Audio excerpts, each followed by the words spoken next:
नमस्कार। जून के अपने मन की बात पर प्रधानमंत्री ने कई विषयों पर बात करते हुए भारतीय संस्कृति और संस्कार की बात की और इसमें मैं कुछ कहना चाहता हूँ। ये संस्कृति, संस्कार, कल्चर, भारतीयता, इस पर प्रधानमंत्री, बीजेपी, संघ मतलब दिन भर कुछ न कुछ बोलते रहते हैं और इनका एक ये कहना है कि अगर भारतीय संस्कृति और संस्कार को कोई समझता है या उसका कोई संरक्षक है या उसको कोई जानने मानने वाला है तो केवल संघ, बीजेपी और उसके प्रधानमंत्री और उनके लोग हैं। बाकी सब तो सिर्फ पाश्चात्य संगीत सभ्यता से प्रभावित है।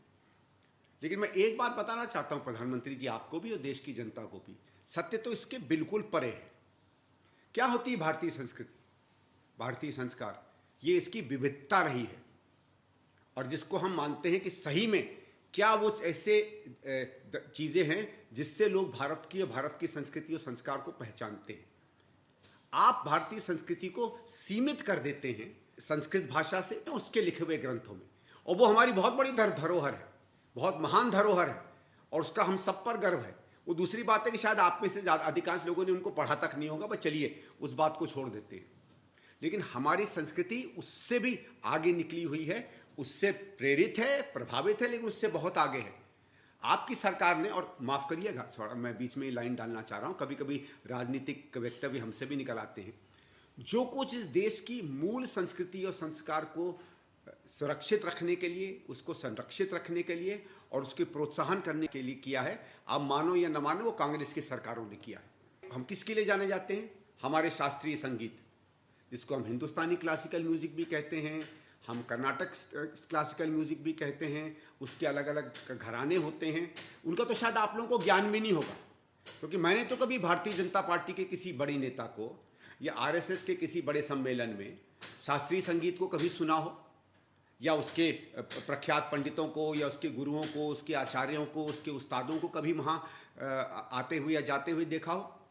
उसमें जितनी अकादमियाँ राष्ट्रीय स्तर पर या राज्यों में बनी, उनके संरक्षण के लिए, उन पर शोध के लिए, उनको प्रोत्साहन करने के लिए सब कांग्रेस के समय बनी।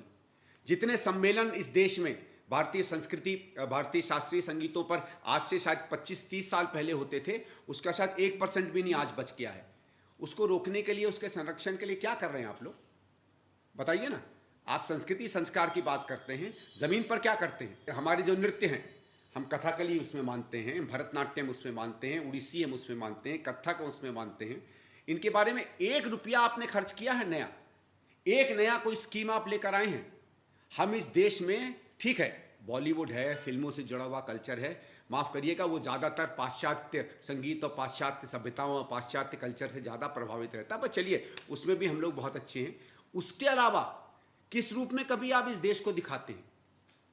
इस दुनिया ने लोहा माना है हमारे शास्त्रीय संगीत का, हमारे शास्त्रीय नृत्यों का, हमारे शास्त्रीय नाट्य परंपराओं का। उसका कभी कुछ किया आपने? मैंने तो नहीं देखा आज तक।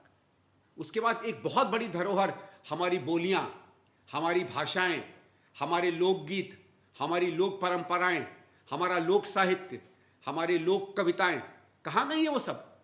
आप तो हर चीज को एकीकृत करने में लगे रहते हैं ना। आपको ये बड़ा बुरा लगता है कि लोग अलग अलग भाषाएं बोलते हैं, आपको ये बहुत बुरा लगता है कि लोग अलग अलग बोलियां बोलते हैं। आप तो चाहते हैं कि 2-3 भाषाओं में सिमट के ये देश रह जाए और इसकी हजारों लाखों सालों की परंपरा, इसकी असंख्य जो धरोहर है, वो सब की सब नेस्तनाबूद और समाप्त हो जाए। आपकी हमारी संस्कृति के बारे में जितनी कुंठित और जितनी सीमित सोच है, उतनी शायद किसी और विषय में नहीं है। और इस देश की विस्तार को, इस देश की विविधता को, इस देश की जो समृद्धता है हमारी संस्कृति की, उसको अगर कोई खत्म करने में सच्ची में लगा है, वो 700-800 साल में कोई और नहीं कर पाया, 200 साल में अंग्रेज नहीं कर पाए, जिनको आप कहते थे कि बाहर से आक्रांत आए हैं, अगर कोई उसको खत्म कर रहा है तो पिछले 10 साल की में आपकी सरकार खत्म कर रही है। इसलिए मैं कहूंगा प्रधानमंत्री जी, उस भारतीय संस्कृति को समझिए जिसका संरक्षण पिछले 70 सालों में जवाहरलाल नेहरू जैसे प्रधानमंत्रियों ने करना शुरू किया। मुझे मालूम है उसका नाम देखते ही आपको एलर्जी हो जाती है, और इसीलिए एलर्जी हो जाती है क्योंकि वो विस्तार है, आप सीमित हो। वो बड़ा है, आप कुंठित हो। वो महान है, आप उसमें, खैर मैं अब ज़्यादा नहीं कहूँगा क्योंकि आप तो बायोलॉजिकल भी नहीं हो, तो अब उसका हम क्या करें। जो आदमी अपने आप को सामान्य गुणों से प्रभावित भी नहीं मानता है, लेकिन मैं इतना आपसे अपेक्षा करूंगा कि आप भले अपनी मन की बात करते रहो, इस देश की बात, इस सच्चे देश की बात, इस असली भारत की बात, इस असली भारतीयता की बात, इस हिंदुस्तानियत की बात भी कभी करो। इस देश का मर्म समझो। इस देश का मर्म, इसकी संस्कृति, इसकी विविधता, इसकी भाषाएं, इसकी बोलियां, इसके नृत्य, इसके गीत, इसके संगीत, इसकी परंपराएं हैं। उन्हें मारो मत। धन्यवाद।